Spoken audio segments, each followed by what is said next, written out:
Hola, continuamos con la parte 2 de esta lección virtual número 2 correspondiente a la temática de volumetría. Específicamente esta parte 2 está centrada sobre las volumetrías de neutralización. Antes de comenzar con el tema volumétrico, es importante hacer un repaso sobre qué son los ácidos y las bases. Este es un tema que ya se abordó desde Química General 2, pero lo volvemos a retomar. Recuerden que hay varias definiciones de ácidos y bases. Sin embargo, todas al final del día llegan a la misma conclusión. Vamos a hacer un repaso rápidamente. La primera definición que vemos de ácidos y bases es la definición de Arrhenius, el cual dice que un ácido o una base son aquellas sustancias que generan iones hidronio o iones hidroxilo, respectivamente, en disolución acuosa. El problema de esta definición es precisamente, que se limita a la disolución acuosa. Y nosotros ampliamos un poco más la definición cuando vemos las definiciones de ácido-base de Bronsted-Lowry y de Lewis. En el caso de la definición ácido-base de Bronsted-Lowry, ellos la definen como aceptor o donador de protones. A mí, honestamente, esta es la que me gusta más. Mientras que Lewis hace la definición basada en la aceptación o la donación de electrones. Pero al final del día es lo mismo, ¿ok? Entonces, según Arrhenius, esto sería una base, un ácido, porque genera un ion hidronio en disolución acuosa, ¿ok? En este caso, vean que el amoníaco es un donador de electrones, según Lewis, o según Bronsted-Lowry, él es un aceptor de protones. En cualesquiera de las dos definiciones de Lewis o de Bronsted-Lowry encaja para una base, mientras que en este caso el agua se estaría comportando como un ácido, porque o dona el protón, ¿verdad? O lo que hace es aceptar electrones, ¿ok? Cualesquiera de las dos definiciones llega a la misma conclusión. Donador de protones es un ácido. Aceptar de protones es una base. Donador de electrones es una base. Aceptor de electrones es un ácido. ¿Ok? Entonces, en este caso, veamos el agua, ¿verdad? Bueno, el ion hidronio, el OH, ¿verdad? El ion hidroxilo. Él está aceptando un protón o está donando electrones, como quiera verlo, ¿ok? Mientras que este está donando un protón o aceptando electrones, como quieran verlo, ¿ok? Aquí la idea, insisto, a mí me parece más sencillo entenderlo como donador o aceptor de protones, ¿ok? Donador, ácido de protones. Aceptor de protones, las bases, ¿ok?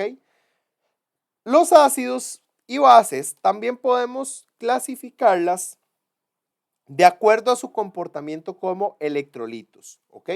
O sea, si ellos en una disolución acuosa se disocian al 100%, estamos ante la presencia de un ácido o una base fuerte, porque cuando se ponen en la disolución acuosa, el 100% de los moles presentes se disocian en los iones constituyentes. Mientras que vamos a decir que si el comportamiento electrolito es débil, o sea, si yo pongo 100 moléculas de una sustancia y de esas 100 moléculas solo una parte se disocian en sus iones constituyentes, estoy ante la presencia de un ácido o una base débil, ¿ok? También otra forma por las que la podemos clasificar es por la cantidad de iones efectivos que se disocian por unidad de fórmula. O sea, como el caso del ácido clorhídrico, el HCl, vamos a decir que es un ácido monoprótico, solo genera un protón. O el hidróxido de sodio es una monobase, solo genera un ion OH menos, ¿ok? Un ácido diprótico o una dibase serían aquellas sustancias que generen dos iones H más o 2 OH menos, según corresponda, por cada unidad de fórmula. Y así sucesivamente sucede con los tripróticos, o si tienen más de 3, les llamamos usualmente polipróticos, ¿ok? Entonces, la fuerza de estos ácidos están relacionadas, y en las bases, con que se puedan disociar al 100% en agua, ¿ok? Si se pueden disociar al 100% en agua, vamos a decir que como se forman siempre iones hidronio y iones hidroxilo, son ácidos o bases fuertes. Usualmente los ácidos fuertes van a ser ácidos de aquellos oxácidos cuyo no metal tienen altos grados o altos estados de oxidación. Por ejemplo, el ácido nítrico, el nitrato, el nitrógeno del nitrato tiene estado de oxidación más 5. En el sulfato, el azufre tiene estado de oxidación más 6. En el ácido perclórico, tiene estado de oxidación más 7. Todos los halógenos, a excepción del flúor, o sea, cloruro, bromuro, yoduro, forman ácidos fuertes, ¿ok? Las bases de metales alcalinos, o sea, del grupo 1A, forman bases fuertes, al igual que algunas del grupo 2. Por ejemplo, el hidróxido de bario. No sucede esto con el hidróxido de calcio, que por el contrario, más bien es insoluble y por tanto tiene una baja solubilidad y por tanto es una base débil, ¿ok? Las bases débiles, ¿verdad? O los ácidos débiles serían aquellas sustancias que no se disocian, como les decía, al 100%. Y es en donde vemos esta flechita de equilibrio, ¿ok? Y vean que la flechita está más desplazada hacia la izquierda. O sea, por darles un ejemplo, si yo pongo 100 moléculas de ácido acético, solo 4 de estas moléculas se van a convertir en iones acetato y en iones H+. Si yo pudiera ver con un microscopio molecular, ¿verdad? Por así decirlo, imagínenselo, ¿verdad? Entremos en ficción, y yo pueda ver cuántas moléculas hay de ácido acético, literalmente voy a ver 96 moléculas de ácido acético como tal, y solo 4 de ion acetato y 4 de iones H+, ¿ok? O de iones hidronio. ¿Por qué? Porque no es un electrolito fuerte, es electrolito débil, y al ser electrolito débil, es un ácido débil también. Lo mismo sucede con las bases, ¿ok? No se van a disociar al 100%, ¿ok? Las reacciones ácido-base, como ya ustedes recordarán de química general, requieren evidentemente que haya un ácido y que haya una base. Por tanto, se genera una sal más agua. Esa es la definición que vimos en química general. No obstante, en el caso de las reacciones ácido-base débil, usualmente se forma algo que se denominan pares conjugados. O sea, yo tengo un ácido débil reaccionando en este caso con una base débil. Y alguien va a decir, pero ¿por qué el agua es una base débil? Si yo he visto que a veces dicen que es ácido. Porque el agua tiene una característica que se llama anfoterismo. El agua puede actuar como ácido o puede actuar como una base, ¿ok? En este caso, cuando se disuelve ácido acético, ella reacciona como una base, porque es quien le acepta los protones al ácido acético para formar el ion hidronio, ¿ok? Por tanto, aquí se comporta como una base y genera un ácido conjugado, mientras que el ácido genera una base conjugada, ¿ok? Y recuerden que la expresión de constante ácida, ¿verdad? Tenemos un ácido débil, recuerden que los ácidos débiles usualmente los abreviamos como HA, se disocian en disolución acuosa, en la base conjugada y en el ion hidronio. Y esta sería la expresión de constante de equilibrio con la que vamos a trabajar en muchas ocasiones. Entonces, resumiendo, tenemos el par conjugado ácido-base. El ácido débil forma una base conjugada débil. La base débil forma un ácido conjugado débil, ¿ok? Este sistema de pares conjugados es muy importante entender dos cosas. Uno, conforme más fuerte sea el ácido, muchísimo más débil va a ser la base y viceversa. Conforme más débil sea el ácido, más fuerte va a ser la base conjugada. ¿Qué pasa con estos? Con los que son ácidos débiles, ahí más o menos. ¿Cómo es la fortaleza de esas bases? También son bases débiles. Y estos sistemas son muy importantes en la química. En la química en muchos sentidos, no solo en la química analítica, en los sistemas biológicos, los sistemas amortiguadores están formados por un ácido débil y su base conjugada débil, ¿ok? Tiene que estar presente en estas dos sustancias, ¿ok? o la sal de un ácido débil y su ácido débil. Ambos deben de estar presentes, ¿ok? Entonces, por ejemplo, si yo mezclo una cantidad molar igual de ácido acético y de acetato de sodio, yo lo que voy a tener es una mezcla amortiguadora. ¿Y qué es el amortiguador? Tiene muchos nombres: buffer, disolución tampón, disolución amortiguadora. ¿Qué hace el amortiguador? Resistir a cambios de pH. Entonces, ¿qué pasa si yo le adiciono un ácido fuerte? Si yo le adiciono un ácido fuerte a esa disolución, va a reaccionar el ácido con la base conjugada, que sería el ion acetato, pero recuerden que yo se lo adicioné, ¿verdad? Usualmente tiene que ser una disolución que se prepara con concentraciones de ambas sustancias, ¿ok? No solo la que está presente por equilibrio, ¿ok? Entonces forma una cantidad del ácido débil. O si por el contrario yo le adiciono una base fuerte, quien sale a reaccionar es el ácido débil y me forma base conjugada. Entonces, supongamos que tengo cantidades iguales. Se me baja un poco de la base, se me sube un poco el ácido. Si le adicioné una base, se me baja un poco el ácido, se me sube un toque la base. Las proporciones de ácido-base conjugados se mantienen muy similares. Y al mantenerse muy similares, esto hace que el pH permanezca relativamente constante. ¿Ok? Esa es una disolución amortiguadora. Veamos un ejemplo numérico muy rápido. Dice, calcule el pH del sistema amortiguador conformado por disolución 0,3 molar de amoníaco y 0,36 de cloruro de amonio. ¿Cuál es el pH de la disolución después de agregar 20 mililitros de 0,050 molar de hidróxido de sodio a 80 mililitros de la disolución amortiguadora?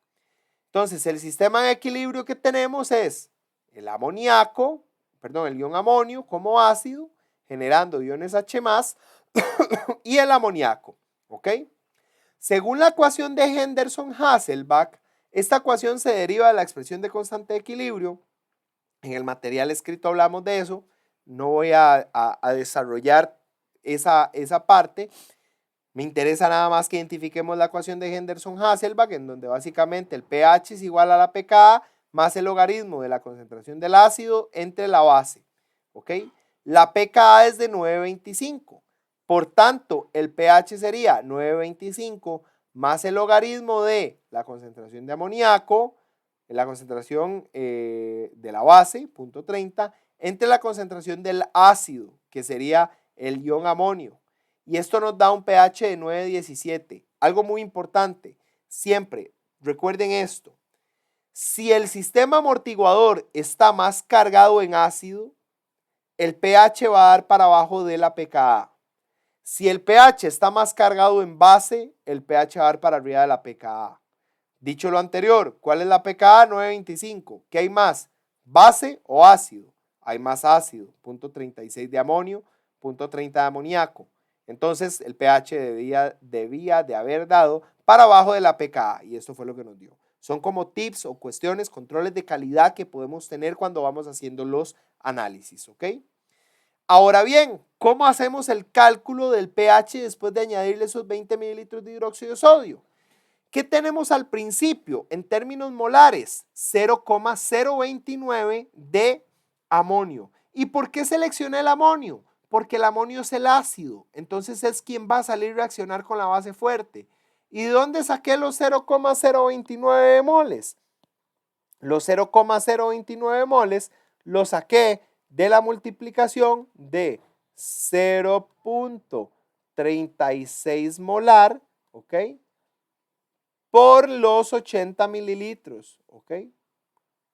Por los 80 mililitros. Eso me hubiera dado 29 milimoles, pero lo estoy trabajando en moles, entonces todo bien. 0,029 moles, ¿ok? Y 0,001 moles de la base. Eso al principio.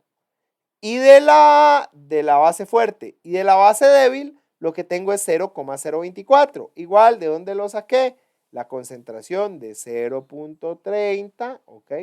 0.30 por los 80 mililitros, ¿ok? Perdón. Por los 80 mililitros. De ahí es donde salen esta cantidad de moles, ¿ok? ¿ok? Volumen por concentración. Eso al principio, ¿ok? Sucede entonces que se da la reacción. Se suscita la reacción que ustedes ven acá pasar.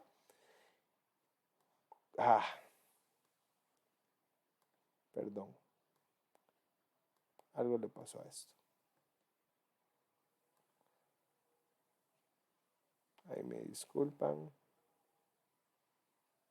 Vuelvo al puntero mejor.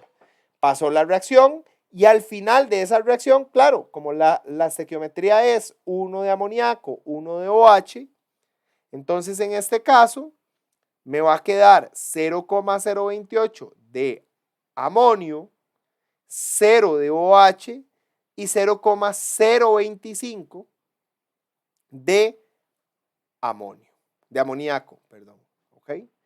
El volumen final, ¿cuánto es? Los 80 mililitros de la disolución amortiguadora y los 20 mililitros de la base que adicioné, o sea, 100.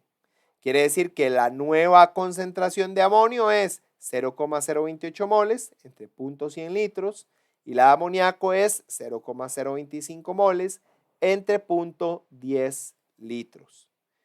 Aplicamos otra vez la ecuación de Henderson-Hasselbalch y el pH sería igual a pKa 925 más el logaritmo de la concentración del ácido, de la base, o sea, el amoníaco, entre el ácido, o sea, el ion amonio, 0.25 entre 0.28.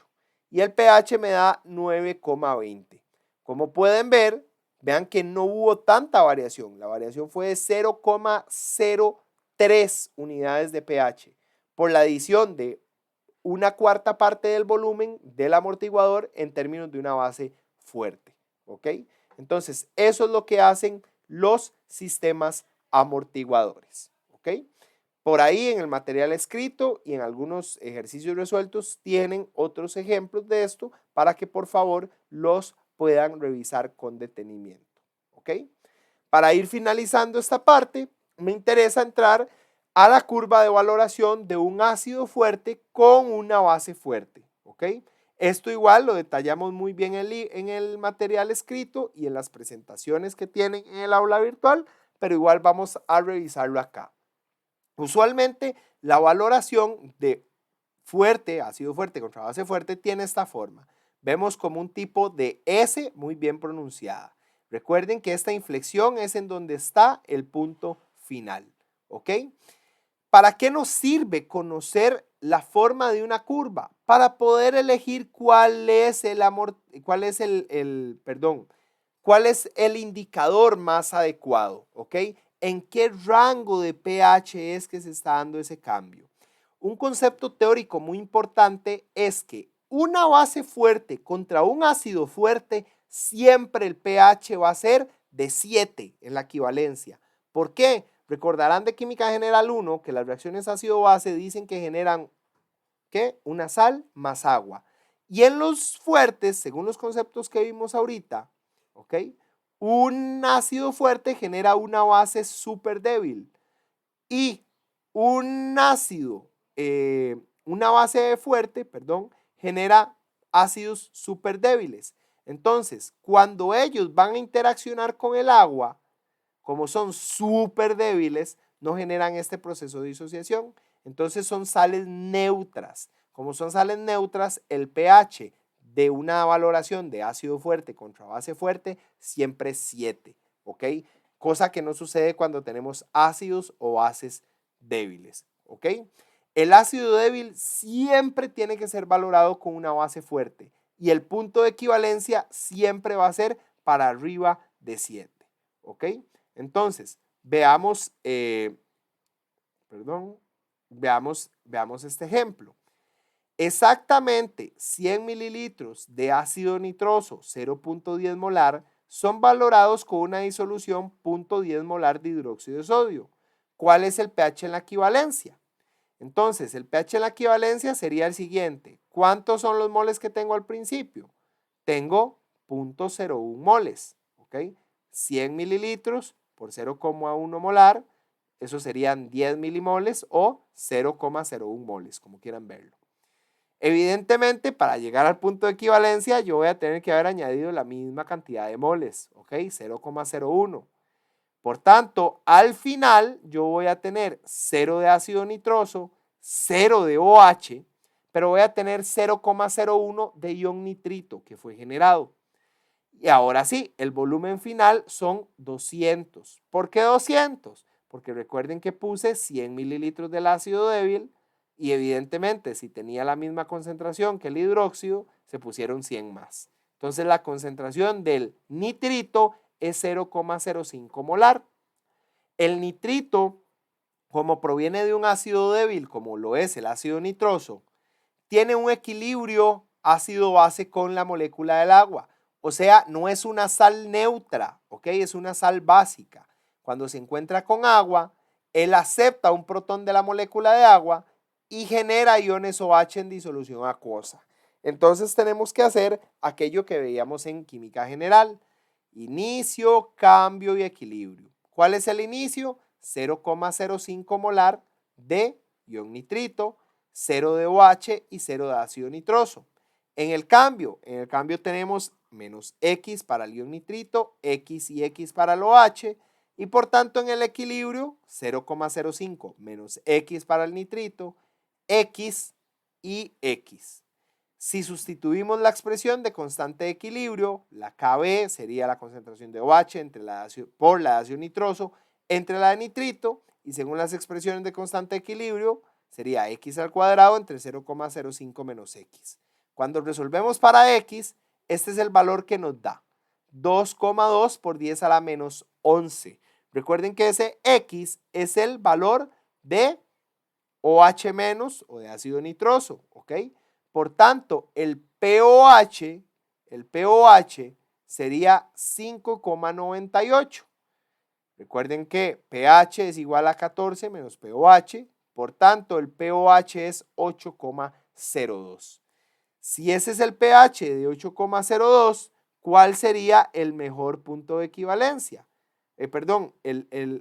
Los indicadores más adecuados. Tal vez la fenolftaleína, ¿verdad? Porque ella empieza a virar a partir de 8, pero mira, ya 8, de 8,3, mira, 8 es que ya cambia. Sí, pero con una adición, con una gotita de más, ya vamos a entrar al rango de la fenolftaleína. O caso contrario mira, 7,2 ya cambió a 7,2, pero no es 8. Bueno, está cambiando un poquito antes. Entonces puede que ese poquito antes se ajuste al más menos, ¿verdad? Del error de titulación aceptado. Entonces, para eso es que ocupamos conocer cuáles son los pHs en la equivalencia, ¿ok? Como les decía, ácido fuerte contra base fuerte, el pH siempre va a ser de 7, porque el ácido fuerte con la base fuerte siempre generan agua y una sal neutra, ¿ok? Entonces, el pH de la equivalencia es de 7. Como lo vimos ahorita con el ejemplo del ácido nitroso, un ácido débil con una base fuerte usualmente va a generar una base conjugada, la cual tiene un equilibrio con el agua, y esa base conjugada difícilmente va a tener un pH igual a 7, siempre va a ser para arriba de 7. Recuerden, de un ácido débil se genera una base conjugada débil, y esa base conjugada débil puede generar equilibrios con los iones OH-. Entonces vean que en este caso el pH no era de 7 como el pasado, sino que era 8,72. O en el caso del ácido nítrico era 8, por ejemplo. Bueno, de la valoración del ácido nitroso, perdón. ¿Ok? Si tenemos la valoración de un ácido fuerte y una base débil, tenemos un caso similar, ¿verdad? Ácido fuerte, valorando una base débil, genera un ácido conjugado débil. Ese ácido conjugado débil puede tener un equilibrio ácido-base con la molécula de agua, generando una base conjugada, ¿ok? Bueno, más bien aquí sería que este ácido conjugado genera la base, pero genera iones hidronio también. Entonces, el pH en el punto de equivalencia, cuando se titula un ácido débil, una base débil contra un ácido fuerte, el pH siempre va a ser menor a 7, y lo vemos acá ejemplificado, ¿ok? Para finalizar, insisto, el interés de todo esto es que me permite a mí elegir el indicador correcto. Es muy importante acá aclarar, como lo vieron, probablemente y lo notaron, las formas de la curva.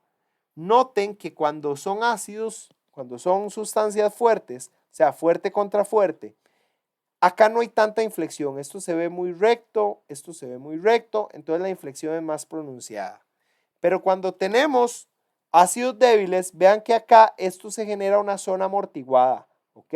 En el material escrito tienen mayor detalle de cómo se calcula el pH acá, que es básicamente con equilibrio ácido-base, ¿verdad? Con equilibrio químico. En toda esta zona de acá se calcula a través de zona amortiguada. Acá ya vimos un ejemplo que es básicamente aplicando equilibrio químico, pero para la sustancia que se generó. Y acá sumar lo que se adicionó de más y lo que genera en este caso la base conjugada. ¿Ok? Noten que las formas de los débiles son un poco siempre más, no son tan bien pronunciadas. Por tanto, vean que lo que me puede servir para un ácido fuerte, tal vez para un ácido débil no me pueda servir. ¿Ok? Y noten el efecto que tiene el valor de la constante básica en la forma de las curvas. Por eso es que es muy importante poder conocer bien la forma de la curva del sistema que yo estoy analizando. Lo mismo sucede con los ácidos. Vea que dependiendo de la Ka, la forma de la curva va a cambiar. Y entonces puede que a pesar de que yo tenga un ácido cuya Ka es 10 a la menos 2, en la misma concentración de un ácido cuya Ka es 10 a la menos 6, vea que tal vez el de 10 a la menos 2, este verde bromocresol me sirve, pero para este ácido que tiene una constante de 10 a la menos 6 no me va a servir. ¿Ok? Entonces, en resumidas cuentas, esa es la mayor utilidad de las curvas de valoración. Por favor, pasar a hacer los ejercicios que se les presenta a continuación, en donde hay tal vez un problemita ahí para resolver. Y continuamos con las partes restantes correspondientes a los otros tipos de volumetría que analizamos en esta asignatura.